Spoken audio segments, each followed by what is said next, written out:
You are 7 years old and the air hurts to breathe. It is dark. It has been dark for most of the day because the sun barely clears the ridge at this latitude in winter. You are lying under a stiff hide, wedged between two warm bodies, and those bodies are the only reason you woke up at all. Outside, the ground is frozen hard enough to ring like stone. This is not a nightmare. 20,000 years ago, this was an ordinary morning. Scientists call that stretch of time the last glacial maximum. It simply means the coldest phase of the last ice age, roughly 26,000 to 19,000 years ago, when sheets of ice kilometers thick sat on top of northern Europe and northern North America, and the world's coastlines were hundreds of kilometers further out than they are today. People lived through it. Children lived through it, and you would not have lasted until lunch. That sounds like an insult. It is actually a measurement, because almost everything your body currently knows how to do was learned in a world with heating, antibiotics, refrigeration, and adults who are legally required to keep you alive. So, what would have killed you first? Start with the numbers, because the numbers are brutal. In 2007, the anthropologists Michael Gervin and Hillard Kaplan pulled together mortality data from hunter-gatherer and forager-farmer groups around the world to work out what human life expectancy actually looks like without modern medicine. Their finding was not that adults died young. Adults who made it to adulthood often lived into their 60s and 70s. The killing happened at the start. Somewhere between a third and a half of all children died before they reached 15. Read that again. In the world your species spent almost all of its existence in, being a child was the single most dangerous job available. And an Ice Age childhood was the hardest version of it. Here's the strange part. You do not have to guess at any of this because Ice Age children left records of their own suffering inside their own heads. Your teeth grow in microscopic daily layers, a bit like tree rings, and those layers record what your body was going through while they formed. The researcher Tanya Smith has spent years reading them. Working with a Neanderthal child's tooth from the site of Pear in southern France, her team sliced through those layers and reconstructed that child's life almost week by week. They could see when the child was nursing. They could see when nursing stopped. They could see repeated winter stress written into the enamel. Seasonal, regular, like a fever chart. They could even detect lead exposure, showing the child had been near a contaminated water source or breathing smoke from a fire.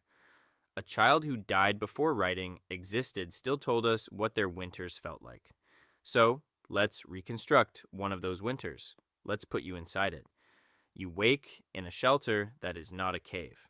Caves are rarer and less convenient than the movies suggest. At the site of Mezhirich in Ukraine, archaeologists found the remains of dwellings built out of mammoth bones, hundreds of them, jaws stacked in interlocking rows, tusks arched over the entrances. The whole structure probably draped in hides. Somebody hauled tons of bone across frozen ground to build that. Somebody your grandmother's age decided where the doorway went. You are wearing sewn clothing. Not a draped skin, sewn clothing tailored to your body, because by this point, humans had eyed bone needles, some of them from as far back as 40,000 years ago in Siberia. The researcher Ian Gilligan has argued that this technology, fitted clothing, was one of the things that let humans push into the coldest environments on Earth at all. Your ancestors did not outmuscle the cold. They out-engineered it, but you are still 7, and you are still hungry. Your first job of the day is fire. Not lighting it, keeping it. Fire is not a convenience here. It is an organ, an external organ the whole group shares. If it dies while the hunters are gone, you are the reason everyone freezes. Your second job is water. Snow is not water. Eating snow lowers your core temperature and can cost you more heat than it gives you moisture. So you melt it slowly near the fire in a container made of hide or bark or bone. And this takes a long time. And you are cold the entire time you do it. Your third job is not to sweat. That one surprises people. In extreme cold, sweat is a death sentence. Damp clothing conducts heat away from your body many times faster than dry clothing. Every child in that world learned to regulate their own effort, to slow down before they overheated, to shed a layer before running. You have never once in your life had to think about that. Your ancestors thought about it before they thought about breakfast. Are you still confident you would have lasted a day? Because none of that is what would actually have killed you. The mammoth would not have killed you. The cave lion probably would not have killed you. The thing that killed Ice Age children in enormous numbers was smaller and far more boring. The transition off breast milk and the infections that came with it.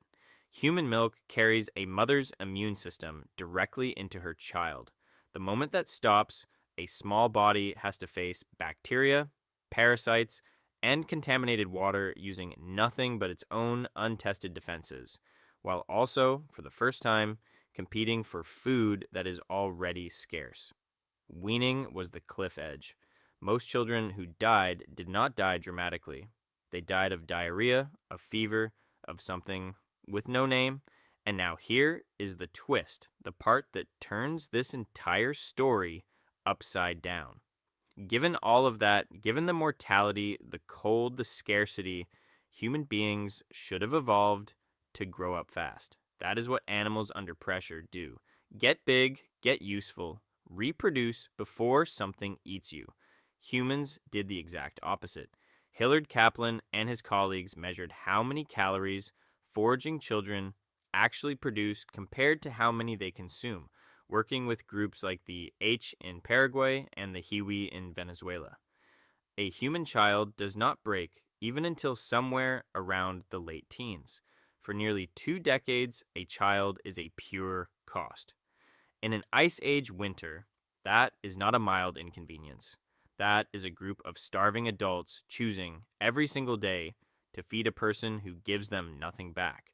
They chose it anyway, for hundreds of thousands of years, and they did not do it grudgingly.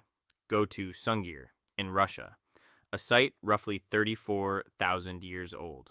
2 children were buried there, laid head to head, and they were covered with something like 10,000 beads carved from mammoth ivory. Experimental archaeologists have tried to reproduce those beads and estimate they represent thousands of hours of labor. Fox teeth, ivory spears, a carved mammoth figurine.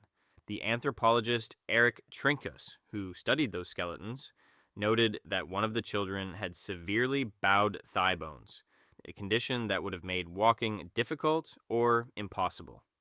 A child who could not walk in an ice age was carried. And when that child died, a whole community spent what may have been years of accumulated work sending them into the ground. That is not survival behavior. That is love preserved in ivory. And the children were not only cared for, they were present. Deep inside Chauvet Cave in France, in a gallery hundreds of meters from daylight, there are the footprints of a child roughly 8 to 10 years old, walking with a torch through the dark. In the caves at Ruffignac, researchers, including Leslie Van Gelder, have studied the soft clay ceilings and identified finger flutings, lines dragged through the surface made by children's hands. Some of them were too small to have reached without being lifted. Someone picked a child up so they could touch the ceiling of a cave. The archaeologist April Nowell has spent much of her career arguing that we systematically erase children from our picture of the deep past, and that the moment you put them back, the picture changes completely. Prehistory stops looking like a documentary about hunting and starts looking like something you would recognize. Learning, play, copying adults, badly, being taught. So why does any of this matter to you, sitting where you are, warm, in the year you are in? Because that absurdly long, expensive, unproductive human childhood was not a weakness the Ice Age tolerated. It was the technology that beat the Ice Age. An animal that matures in 2 years can only inherit what its body already knows. A creature that stays a learner for 18 years can inherit everything the group knows: how to read snow, where the herds cross, how to sew a seam that holds, which plant stops a wound from turning. Every extra year of childhood is another year of downloading 200,000 years of accumulated survival knowledge into a brain that is still soft enough to take it. The species did not survive despite feeding useless children. It survived because it fed them. You are the end of that unbroken chain. Every bored hour you spent in a classroom, every skill you learned slowly and badly before you learned it well, every year you spent being expensive to the people who raised you is the same strategy those mammoth bone shelters were running. Nothing about it has changed. Only the winters got softer. So, no, you would not have lasted a day as an Ice Age child. But that is not the interesting part. The interesting part is that neither would they alone. Not one of them. Not the strongest 7-year-old who ever lived through a glacial winter. They lasted because of the bodies pressed against them in the dark, the fire someone else kept burning, the needle someone else invented, the ceiling someone lifted them up to touch. You are 7 years old, and the air hurts to breathe, and you are still here. Because for 200,000 years, somebody decided you were worth carrying.